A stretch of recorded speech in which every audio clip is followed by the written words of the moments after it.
I'm delighted to be here in Leith to launch the Labour Party's national mission on clean energy. We can cut bills, create jobs and provide energy security for Britain. That's what a Labour government will deliver.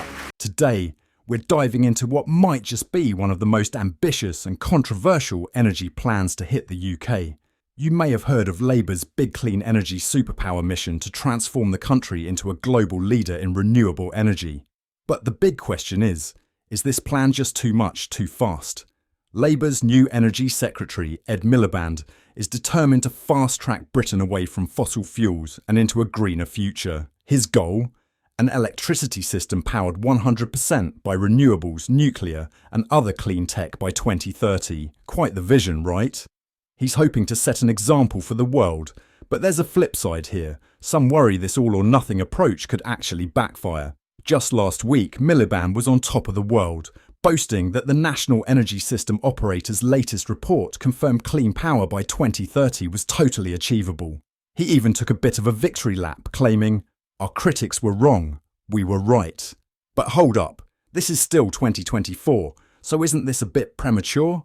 Plus, the report was commissioned by Miliband himself, so it's hardly an unbiased source. And here's the real kicker: the cost. In 2020, estimates for a complete shift to clean energy were around £3 trillion. Yes, you heard that right. That's more than the entire UK's annual economic output. So a big question lingers. Where is that money coming from?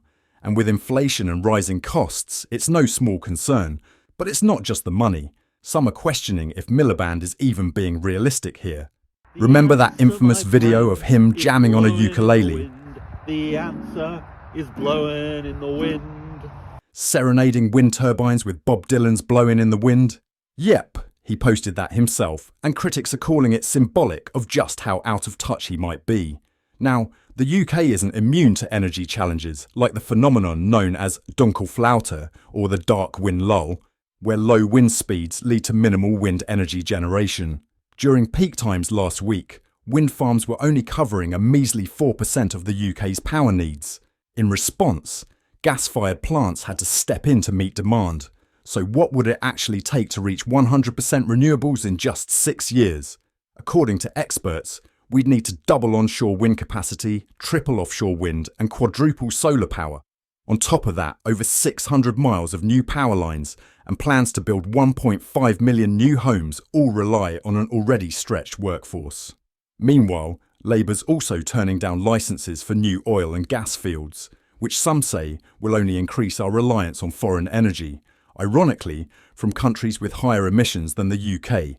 Plus, this move means the UK government misses out on potentially billions in tax revenue from these resources.